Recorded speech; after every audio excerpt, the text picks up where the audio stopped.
Русский парень из Сибири гармонии дал зеленый свет, и на простор всей России ее родней любимей нет. Эх, песню давай, эх, частушку давай, давай гармония рива, эх, песню на, эх, частушку на, играй гармонь Заволокина, эх, песня моя, эх, частушка моя, играй гармонь любимая. Опа!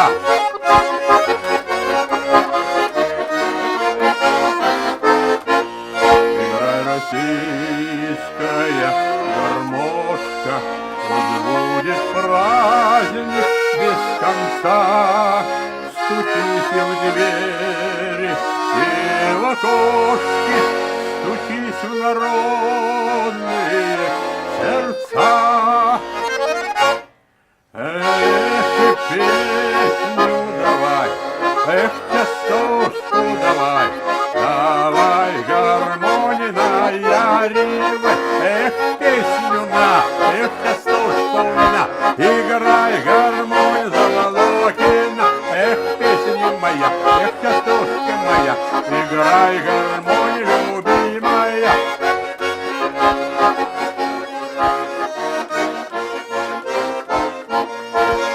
Уйдем когда-то в мир иной, все это с нами станется. Ушел и ты, уйду и я, но гармония останется.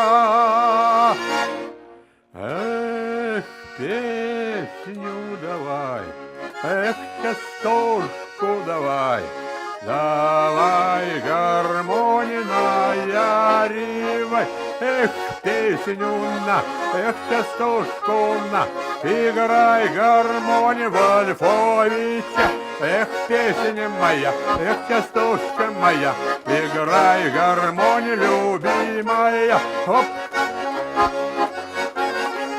Играй гармонию любимая.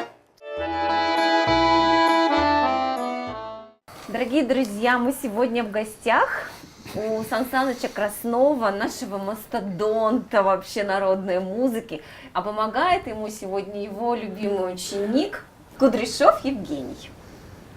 Ну давайте мы немножко расскажем про Сан Саныча, потому что Сан Саныч еще из той эпохи, когда рухнул вот этот советский строй, и когда гармонь полезла отовсюду. Да, когда появились настоящие Вольфовичи и Заволокины, да. И Сан Саныч. Это было очень интересно. Всю жизнь, выходит, я собирал материал, какой-то потом мне вот при создании ансамбля моего «Хромка» очень пригодился. Это непроизвольно было, не специально я это делал, я просто запоминал все такие моменты, которые врезались в память и потом требовали, просились на реализацию. И вот подумал и пошел в вечернюю школу, закончил 3 класса за 2 года, пошел в училище музыкальное, ну и стал попутно, работая в пионерлагере, смотреть за ребятами. Сколько же талантливых детей у нас. У вас же ведь был вот этот ансамбль «Хромка», который известен был на всю страну. Что-то подумал, дай-ка я в школе выступлю. И на каком-то празднике школьном я выступил в школе, и ко мне потянулись дети. Димы и Саши класс пришел полностью, и параллельный класс пришел. Вот я их собрал и говорю, ну, ребята, если вы будете делать то, что я вам говорю, вот смотрите, через 2 года радио, через 3 телевидение, через 4 Москва. Точно так вышло, вот понимаете? У нас есть фотография. Как раз вот здесь. Вот это самая Москва. Вот это самая Москва. Тут написано: первый Всероссийский конкурс юных исполнителей на народных инструментах. И тут просто, я не знаю, сколько здесь Человек людей. Россыпь. Так, Моих там 14. 40, да, ваших 14, да, Да. это колонный зал Дома Союзов. Это закрываем первое отделение мы. Ну ведь и там вообще, вот вы рассказывали эту историю, как вы покупали автомобиль. Про музыкальную это уже- мафию. Это уже другое. Тут, про мафию, да. Там в магазине мне надо было помочь там по этажам бегать, оформлять документы. Ребята, позвонил, ребята пришли и бегают, раз подбегут, что-то меня пошепчемся и побежали дальше. Чик-чик-чик. Все, они оформляли автомобиль. А я сижу и слышу, продавщицы говорят, где.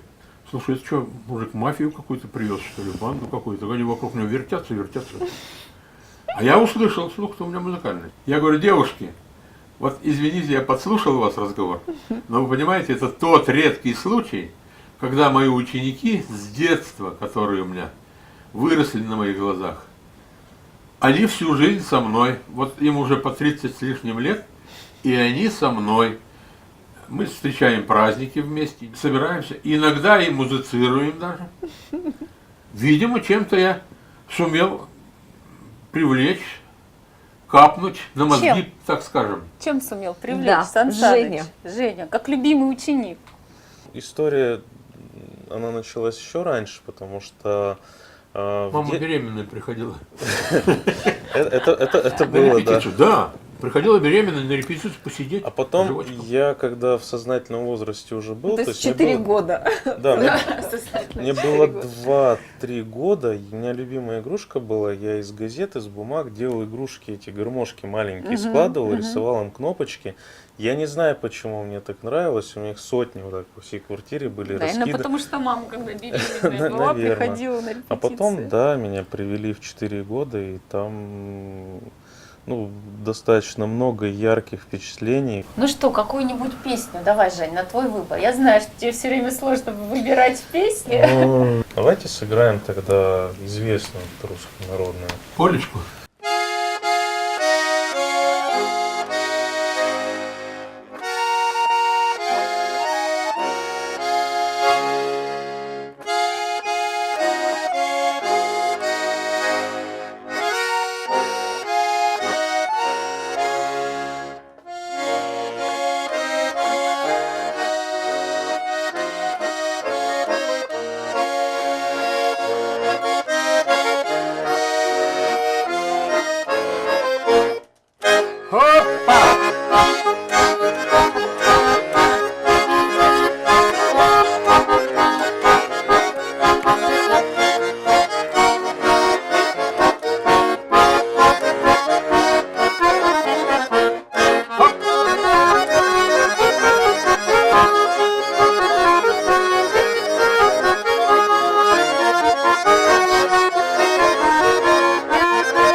Вот так.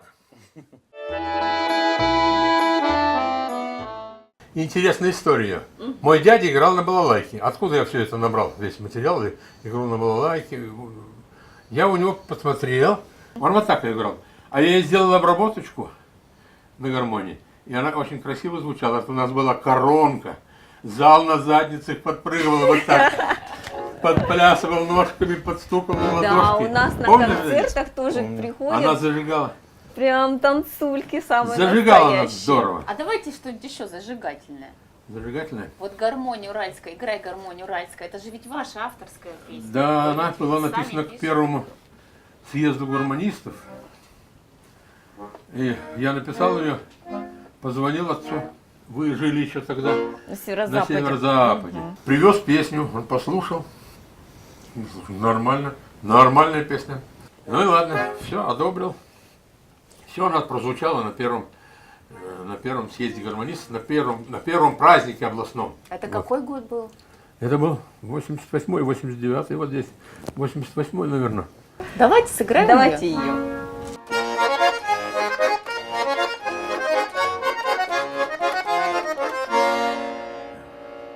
Была ты позабытая, заброшена была, но в сердце у народа ты тихонечко жила. Играй гармонь уральская, с тобой нам по пути. Ты в горести и в радости нас песнею свети. Играй гармонь уральская, с тобой нам по пути. И в горести и в радости нас песнею свети. На вид ты стала старенькой, но голос твой силен.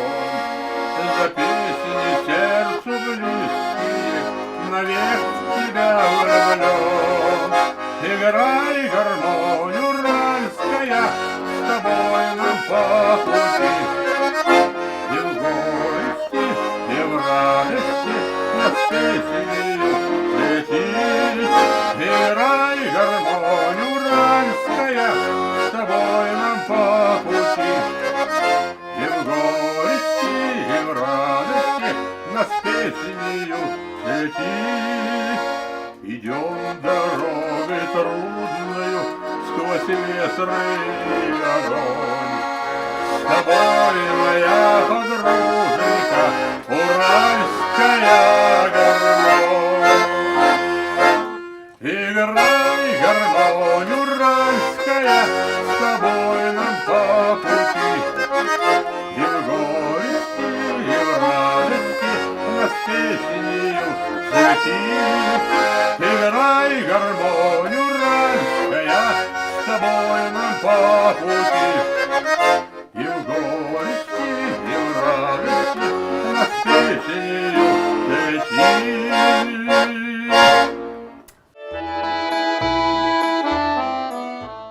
Сан Саныч, а я вот хотела спросить у вас про медали. У меня просто тоже есть государственные награды, я понимаю, как они тяжело достаются. А расскажите, за что это за медали и за какие заслуги? Это медали. Интересно. Я, наверное, думаю, что это единственный в области коллектив трижды лауреат. Хромка, И- это же известный Ну, вообще это был. понятно. И нас в Москве-то чуть не разорвали, когда мы приехали туда.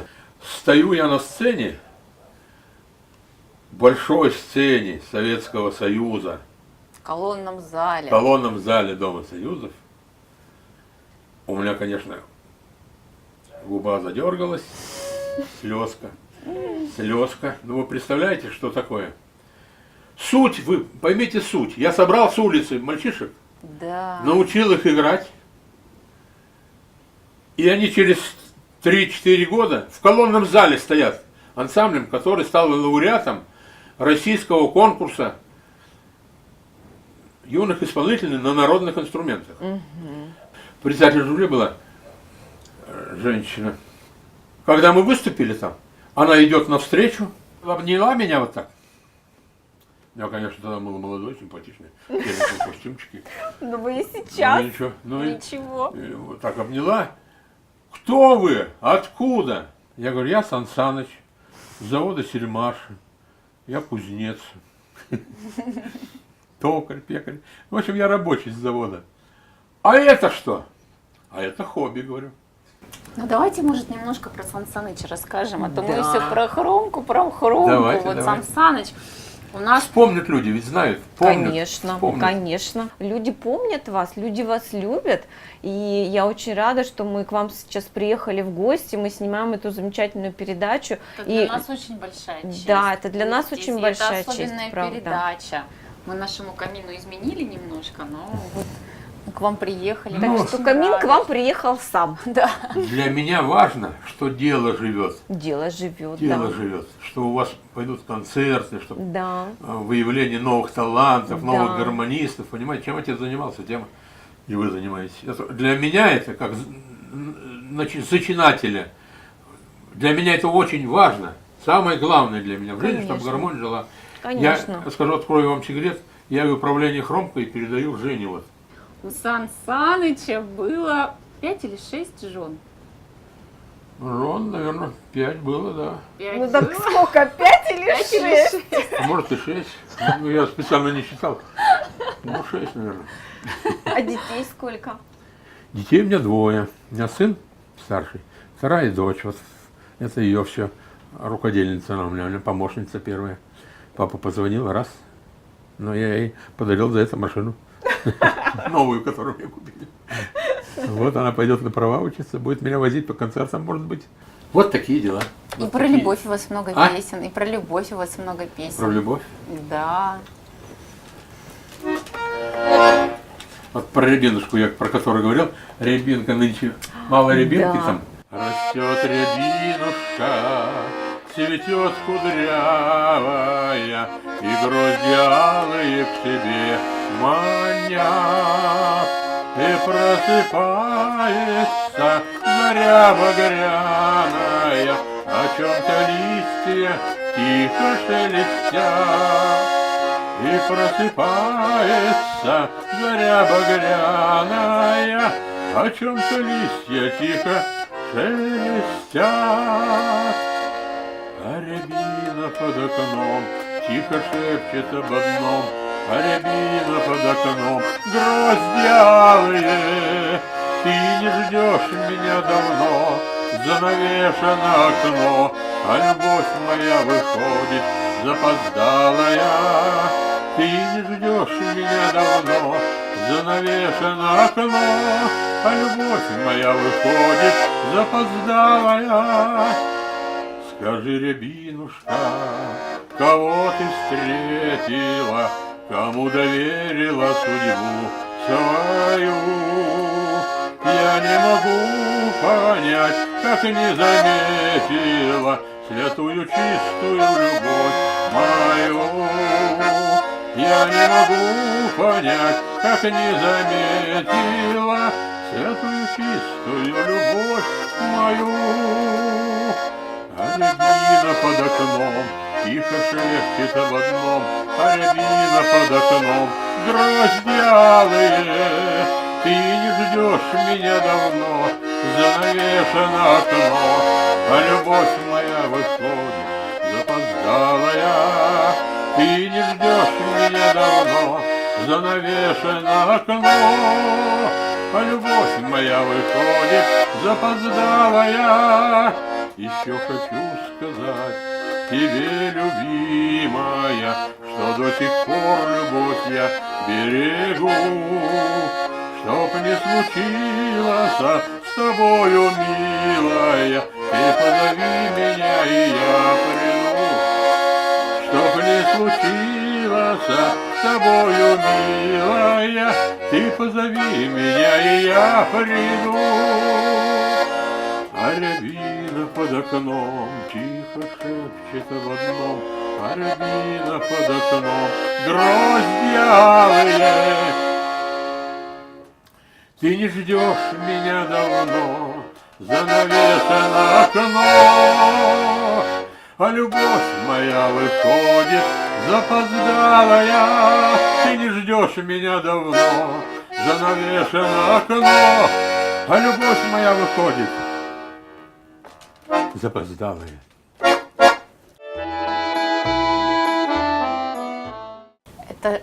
Это же вы написали, да, сами? Да. Это же ваша авторская песня. Припев я написал.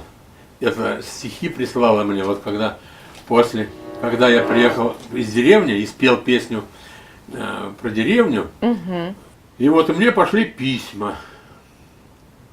И вот несколько стихов вот прислала Мария Некрасова из Агаповки. Вот это слова, стихи, это ее. Ну, я переделал все, что приходилось мне писать, не в каждых стихах сразу получается песни, стихи и песни это немножко разница. Но из стихов можно сделать песню, но надо немножко. Вот я сделал припев вот здесь, вот в этой песне сделал припев. А Видите? музыка ваша, да? А музыка моя.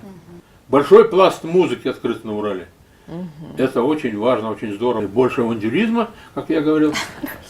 Больше авантюризма и погнали вперед. Ну вот если к авантюризму вот вернуться, ну вот какие-то, наверное, истории у вас были вот в те времена, в 80-е, в 90-е, гармонь. Выступали в Магнитке. Ну, я когда уже в деревне был. Приехал Плешицев. С концертом там договорились на Магнитке, на каком-то дворец культуры. Пока отец там ходил, что-то там, какие-то дела решал. Мы ему в рюкзак. Это протоковило, это не фокусники, у Заволокина там хохмили так. Они ему в рюкзак сложили все чайные ложки, что там были в столе. Кому это? Кому? Папе. Нашему? Да, диск от штанги. Теперь это, стопки. В общем, натолкали полный рюкзак ему. Я не знаю, где он это почувствовал.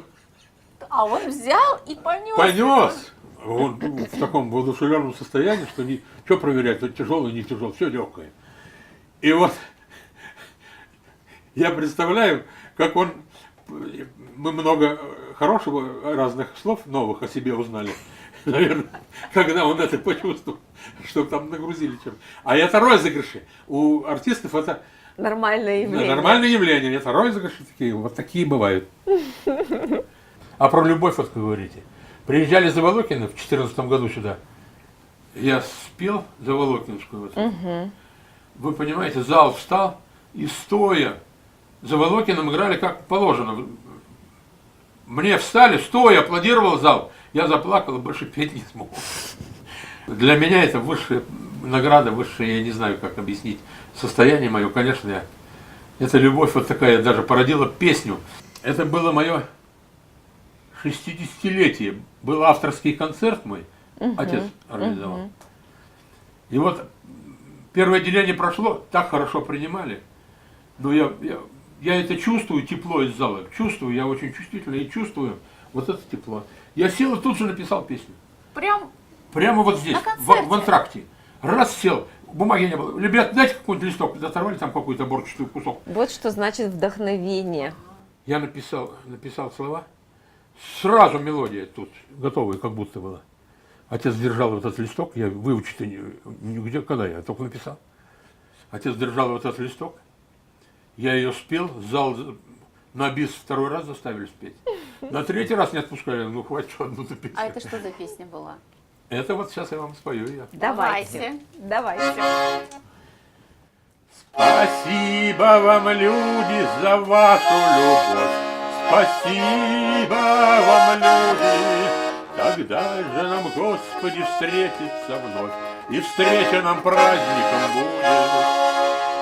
Здоровья, милые люди мои, не знать вам недуга, чтоб ваши желания сбываться могли. Любите друг друга, чтоб жизнь ваша полной чашей была. Вы счастливы будьте, за здравие тост поднимите, друзья, и нас не забудьте.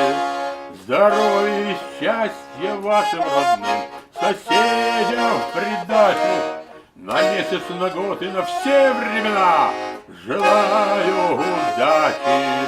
Спасибо вам, люди, за вашу любовь.